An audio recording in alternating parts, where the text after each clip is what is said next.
Imagine a game where stopping your momentum guarantees your immediate elimination. Everyone involved is forced to sprint toward mutual destruction simply because no one can afford to hit the brakes. This is a multipolar trap. Inside this system, certain technologies function with cancer cell logic. These tools do not invent new rules. They take the destructive incentives an operator already follows and violently accelerate them. AI acts as the ultimate accelerant for the traps we are already caught in. The arms race gains speed, a surge in credential inflation, producing frustrated surplus intellects. The attention economy, fed by AI, dissolves shared societal trust. The structural flaw here is brutal.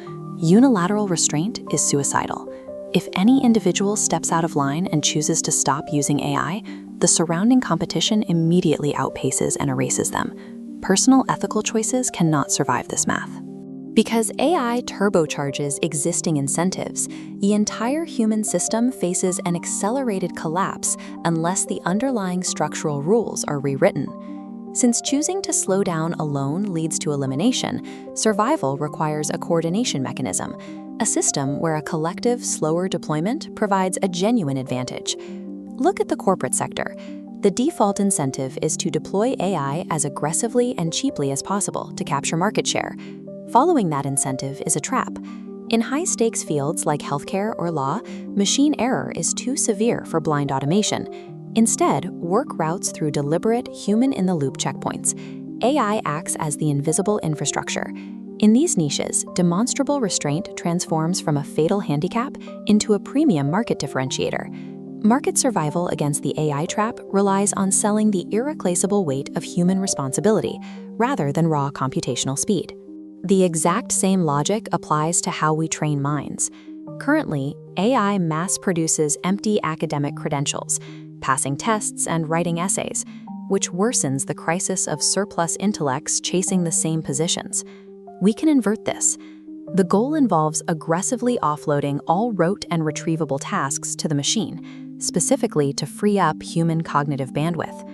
There are absolute limits to computation. A machine structurally cannot have skin in the game. It cannot grieve, and it cannot shoulder genuine ethical responsibility for its actions. Future education must focus entirely on training what is left over: genuine human relationality, deep systems thinking, and ethical reasoning, the irreplaceable remainder. Deploying AI in education requires a structural divide between machine processing and human consequence to protect our imaginative capacity. When zooming out to the civilizational scale, we face a difficult reality. The AI arms race moves at a velocity local coordination struggles to match. Because the trap makes unilateral restraint suicidal, the global system faces an inertia that may be impossible to break before a full collapse. Localized antidotes likely cannot stabilize the entire system in time.